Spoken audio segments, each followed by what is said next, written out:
lot for joining us. Thanks a lot for joining us in our mini webinar. It's about the inflation, what everyone needs to know.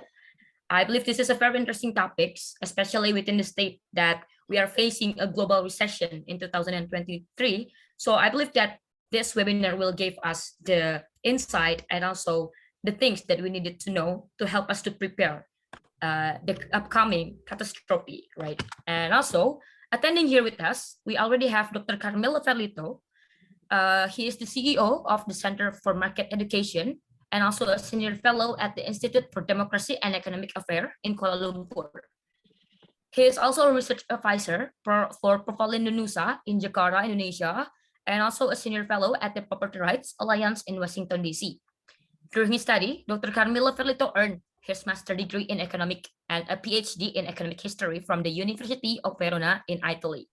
And before we start, I would like to introduce myself also. My name is Reina Salsabio, and I will be your moderator for the session. So yeah, before we started the presentation, I believe that we all already cannot wait to hear the presentation from Dr. Ferlito. So within all of the provided time and screen, the stage is yours, Dr. Ferlito. Thanks, Raina. Thanks for having invited me for this webinar, and thanks to Students for Liberty for this cooperation. We have done a lot of things together in the past, and hopefully we can meet in Indonesia soon and do something together there. So I will go straight in the presentation. Okay, can be seen. Yes, Dr. Ferlito, I can see your presentation very clear. Perfect. So, as you mentioned, we are living through a period of resurging inflation. Inflation has come to the fore again after a few decades of being sleeping in the econ conversation. And I think that the debate that we are observing about inflation worldwide is characterized by a very limited understanding of what inflation is and what inflation is not. And so the first part of my presentation will focus on clarifying how we should actually define inflation, and we will do this with the support from some great economists from the past. And then in the second part, we will try to see how these inflationary pressures can be addressed. So the first misconception that we need to try to bring out of the discussion is that inflation and price increases are synonymous. They are not. So there are, as we shall see, price increases that are a consequence of inflation, and there are price fluctuations which are not inflation. So the two terms are not synonymous. First shocking expression. So therefore, also measuring simply inflation with the consumer price index probably doesn't really give us the appropriate measure of inflation. And another mythology that needs to be destroyed is what some or most of the textbooks are telling us about inflation. Probably the one among you that are familiar with micro or macroeconomics textbooks are used to see this distinction between demand pull inflation and cost push inflation, whereby demand pull inflation is defined as a price increase determined by an excess of aggregate demand. Okay, so there is more demand than what goods are available. Demand exceeds supply. While cost push inflation is defined as an increase in price due to an increase in the cost of productive factors. And this is something that has been very much emphasized during what I call as the Great Lockdown with the supply chain disruption. But we must clarify that the price changes that are deriving from supply and demand interactions are most properly called a change or an altering of the structure of relative prices. They cannot be properly called inflation. We will see in a short while why I strongly emphasize this distinction, because also from a policy perspective, to identify the proper cause of inflation implies also try to find the right cure, the right treatment. If we do the wrong diagnosis, then we are stuck eventually with the wrong prescription as well. So, first important distinction, interaction in demand and supply always create modifications in the structure of relative prices. Prices are not in equilibrium or stuck there in a unchangeable way forever. They change as a reaction to the interaction between supply and demand. But these movements are not inflation and deflation, are something else. So, as Milton Friedman famously stated, all these elements that we have just mentioned can produce high prices for individual items, but they cannot produce rising prices for goods in general. They can cause temporary ups and downs in the rate of inflation, but they cannot produce continuing inflation for one very simple reason. None of the alleged culprits possesses a printing press on which it can turn out those pieces of paper we carry in our pockets. None can legally authorize a bookkeeper to make entries on ledgers that are the equivalent of those pieces of paper. So in a nutshell, that demand pressure or cost pushing cannot produce an increase in the quantity of money. They can only produce a tension between relative prices. So we should probably burn those pages in the textbooks that we studied, or at least to look at that pages with a more critical spirit, like many of the pages in our textbooks, actually. And then we come to the questions, what is inflation then? Which in the present conversation is like asking your wife what is wrong. It's always difficult to find what is in the mind of your wife. For those among you that are married, know what I'm talking about. So how we should properly define inflation? And here I will report definitions from 3 different economists, Friedrich Hayek, Milton Friedman, and Armin Alkan. So Hayek was clarifying that a general rise in prices, for instance, one brought about by a shortage of food caused by bad harvest, is not inflation. Nor could we properly call inflation a general rise in price caused by a shortage of oil and other sources of energies that led to an absolute reduction of consumption, unless this shortage has been the pretext for a further increase in the quantity of money. Therefore, for Hayek, inflation, original and proper meaning, is an excessive increase in the quantity of money, leading in turn to an increase in prices. So first, there is the increase in the quantity of money, and secondly, this increase in the quantity of money produce a generalized increase in prices. Milton Friedman went on with a very similar tune. Inflation, and this I think is the best definition that you can find about inflation. Inflation is produced by a more rapid increase in the quantity of money than in the quantity of goods and services available for purchase, and such an increase rises prices in terms of that money. Inflation is always and everywhere a monetary phenomenon in the sense that it is and can be produced only by a more rapid increase in the quantity of money than in the output. Therefore, if you want to be able to see if you are going to experience true inflation in your economic system, you should compare the rate of growth of GDP and the rate of growth of the quantity of money.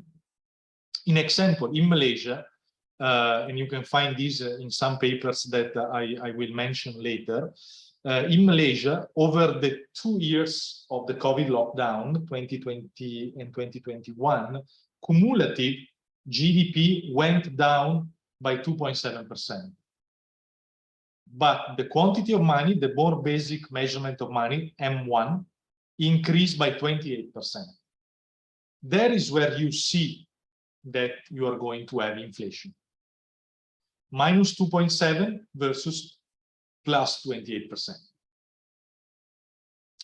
Armin Alkan, one of the founders of the new institutional economics at UCLA, also expressed similar thoughts when he wrote that inflation usually means a continuing general rise in most prices, not a one-time jump in most prices without a continuing rise. The difference is important. They are caused by different events. The second can be caused by any disaster, which reduces production, such as a crop failure, a drought invasion, war, plague of insects, or earthquake. In these cases, with a smaller stock of goods and the same amount of money in the society, prices will rise. These events usually are transient. The necessary and sufficient condition for a persisting increasing price level is that the quantity of money be increased relative to the stock of real goods and services. That and only that is the source of persisting inflation. History records no instances of persisting inflation without the amount of money increasing relative to real goods.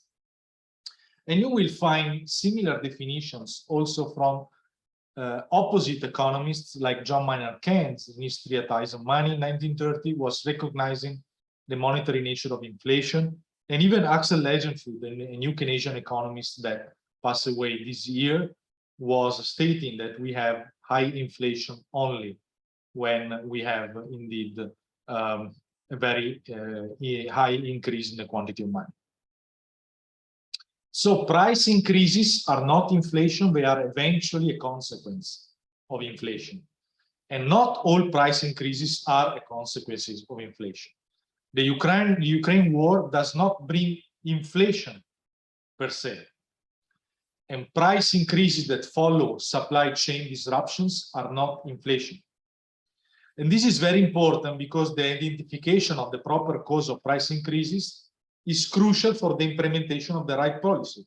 So if we have a supply chain disruption and we have price increases that come from this supply chain disruption brought about in example by lockdowns, the only way that we have to go out from that price tension is to end lockdowns. So to end the cause of that supply chain disruption. But unfortunately, this price adjustment, this adjustment process doesn't happen overnight. True inflation, which should be avoided in the first place, can only be cured by cutting the quantity of money. And you don't cut the quantity of money simply by raising the interest rate. You need to have a sound plan to cut government spending. And this is not going to happen without pain. So the rising prices that emerge in the post-lockdown economic recovery can easily be explained within this framework. All the governments increased their expenditure significantly in order to face what was going on with lockdowns. And there was no possibility to increase taxation revenues because the economy was depressed. Okay? So with a time frame of 20 to 24 months from the time of the increase in the money stock, then we can indeed expect inflation or even stagflation. That is what we had in particular in 2021, and is most probably what we are going to experience with the economic downturn next year. So the inflation that we are experiencing now is caused by the excess of money supply that was started to be injected in the system since 2020. Was this predictable? Yes, it was. And we, as a Center for Market Education, has started to warn the Malaysian government about this as early as the beginning of 2021. We published an opinion article in May 2021, in we were claiming that after a very fragile recovery, when lockdown would end, we would end up with an inflation-led economic crisis. We've expanded that opinion article into a policy paper in August 2021, and we had a full television show discussing this, and here is the link. Even in our paper in August 2021, we published this graph. This was our graph, in which we show the flat economic growth immediately after lockdown, then the fragile post-COVID growth, and then a post-COVID crisis inflation-driven. So we were able to anticipate this as early as mid-2021. But then the government persisted with lockdowns until the end of last year here in Malaysia. And I've been asked in 2022 many times how to go out of inflation. And I say, for 2 years, I preached what you should not do in order to avoid inflation. You went in the opposite direction. And now that you have created inflation, you are asking me how to go out of it. And this process is going to be very painful. So which alternatives we have now to try to put an end, to put at rest these inflationary pressures? Obviously, there will be more and more the temptation to give more power to the government, but indeed we should avoid that temptation because it's the government that created inflation. And with elections soon in Malaysia, but in Indonesia as well, there will be no way that the government is going to seriously tackle inflation as it should be done. So basically what we need is a sound plan to cut government spending, despite I'm very doubtful that this can happen, but there is no much political will to do that. And at the same time, there should be a political communication about the consequences of a slower growth of the money supply, because this will bring an economic contraction and a temporary reduction of employment. So to get into inflation is very pleasant, easy and fast, like getting drunk. But to get out of inflation is long and painful, like getting out of drunkenness. But that measures are necessary and unavoidable. And the more we delay this process, the more painful will be to tackle inflation. So the first measure is cutting government spending, in particular cutting current expenditures, like expenditures for subsidies, expenditures for HR-related matters. And we should at the same time avoid price control. Okay, many governments have recourse to price ceilings in order to fight inflation, but price ceilings are not fighting inflation, are only covering inflation from statistics, and we are putting inflation under the carpet. But this is not a cure, it's a masquerade. Okay. Similarly, another measure that should be introduced is reintroducing, as James Buchanan was suggesting, the principle of balanced budgets.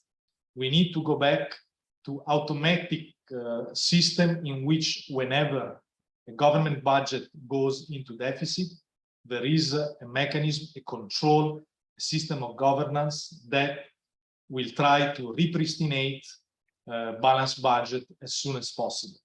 So as far as governments have the power to do deficit finance, there will never be the possibility to keep really inflation under control for a sustained amount of years. These are the main suggestions that we can take home within the realm of this webinar. You can find more. We have a couple of educational tools of inflation that can be found on our social media. We have this educational paper on the cause of inflation, and we have a short 10 minutes video on which contains similar contents like the one of this presentation about inflation. Then we have policy paper. This is the August policy paper that I just mentioned, in which we predicted a post-COVID inflation-led crisis, and then a policy paper on how to facilitate deflation and how and why deflation should not be avoided. Finally, 3 opinion articles that we publish on inflation. The first one on why inflation was coming, the second on what inflation is, and the third one on the pains of tackling inflations. These are our social media where you can find more materials, and I think we have been within the time that was allocated to us, and we can now go into more interactive discussion. Okay, thanks a lot, Dr. Carmelo Ferlito, for your astounding presentation. Without no doubt, this is actually like a very insightful presentation, because once before I started to learn about the inflation, I was also that kind of person who think that inflation is all about the price increasing. Whenever a price increasing, whenever there's an oil shortage, then it is inflation. Especially like in this past year, Indonesia, there is like a lot of oil shortage and stuff, and I just simply thought that it was inflation. But thanks to this presentation, now it is all clear that I have been living in the misconception. So yeah, I owe you for that. Thanks a lot. And yeah, since now the presentation has already ended, I believe that all of these people in the room already have like some questions to be asked and to be discussed with Dr. Carmelo Ferlito. So to all of the participants who have questions, please raise your hand or just type it on the question and answer column. So I will read it, or maybe if you wanted to ask it yourself, the time is all yours. Maybe we have a question from Aung and Iman, or Manuel, Miat, and Sakti.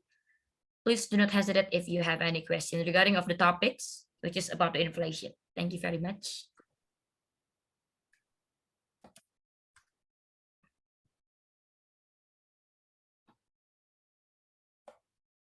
Okay, maybe since our participant, I think they're still arranging their questions, maybe I would like to start the discussion session first with actually my own questions.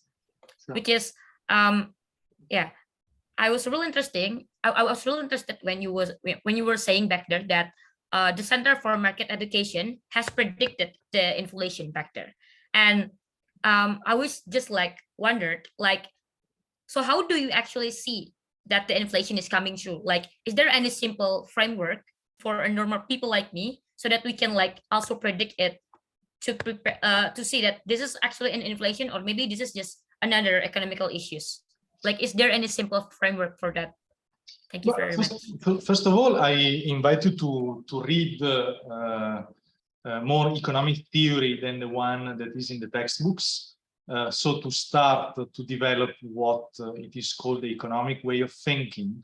And in particular, the economists that are dear to the environment of Students for Liberty, like Hayek, like Friedman, but also like Alkan. Alkan has been a very recent discovery for me, and I found this author very interesting. So you will find among different authors this kind of agreement about the consequences of certain policies. So we predicted this inflation-led crisis without any mathematical model. Okay, it was just out of reasoning, economic reasoning. So if these policies, we have lockdowns. Lockdowns will depress the economy. In order to face this depression, the government will be forced to print money, to borrow money, so to increase the quantity of money into circulation.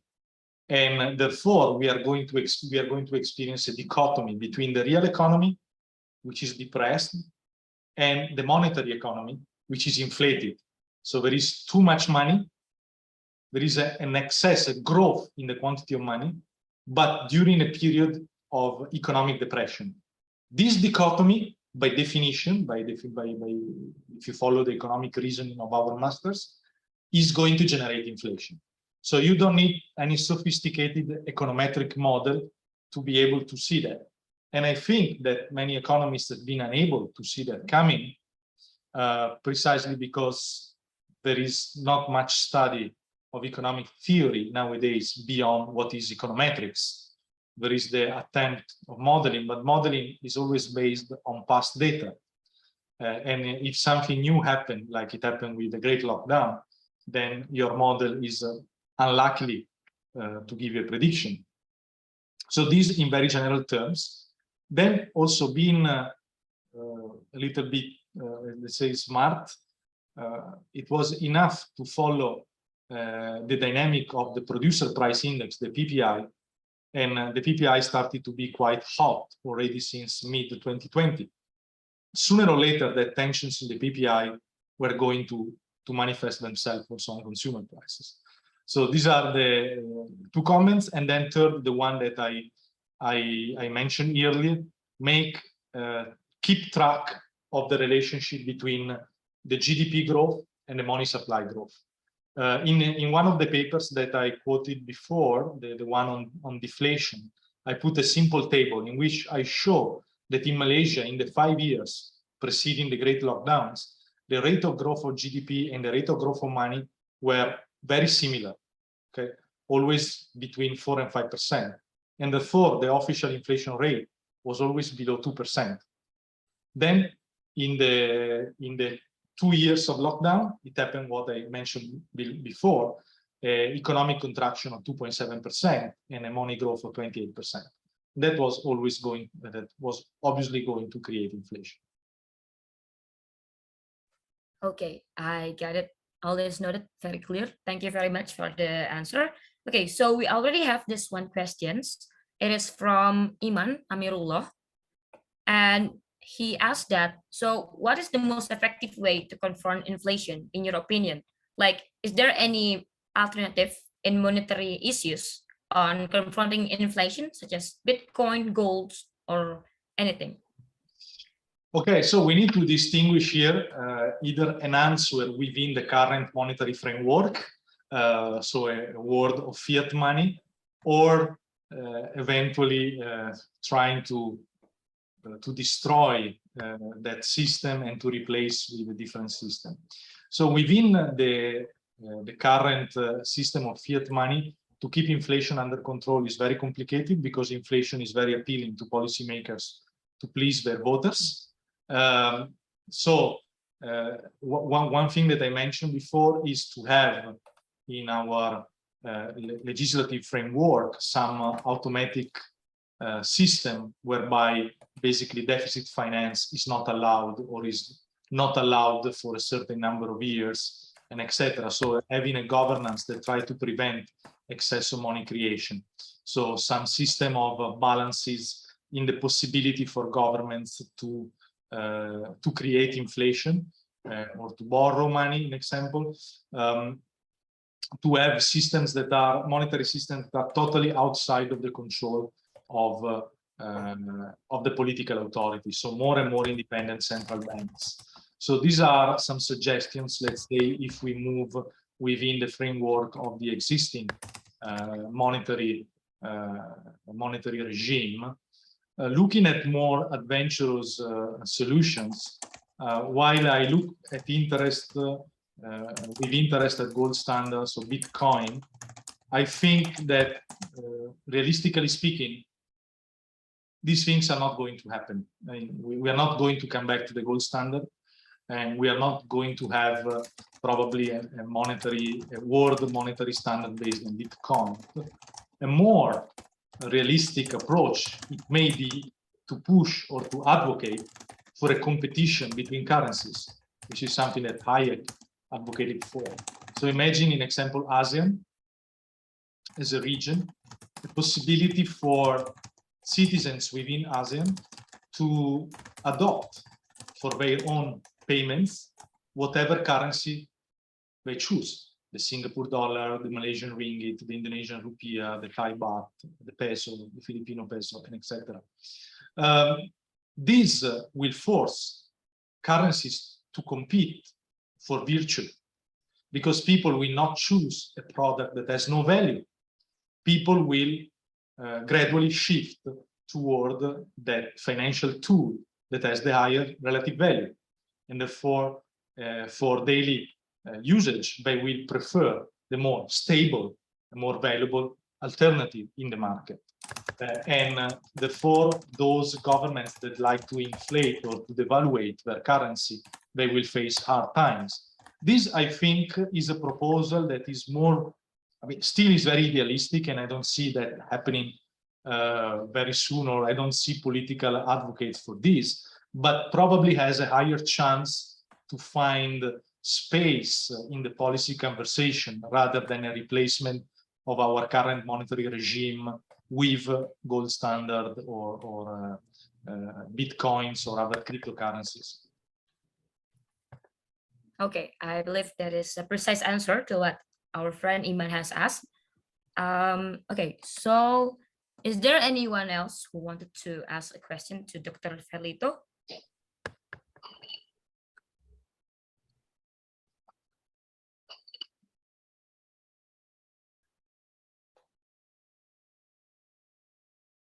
Okay.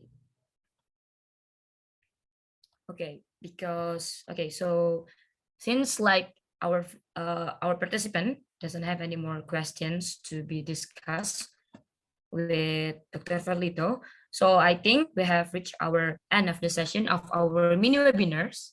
And I really thank you, Dr. Ferlito, for your super thoughtful and inspiring presentation that really helped me on seeing the world differently, having a great perspective on inflation. And yeah, I will be reading all of those opinion writing, and also all of the videos you previously shown, because I was really interested in these topics. So yes, within this discussion session that already ended, I believe that we have reached the end of our discussion. Thanks a lot, Dr. Carmelo Ferlito, and I hope to see you in another discussion. Yeah. Thank you. Thank you very much. Thanks for the invitation. See you all soon. Terima kasih. Jumpa lagi ya. Oke, terima kasih banyak Bapak Ferlito. Terima kasih.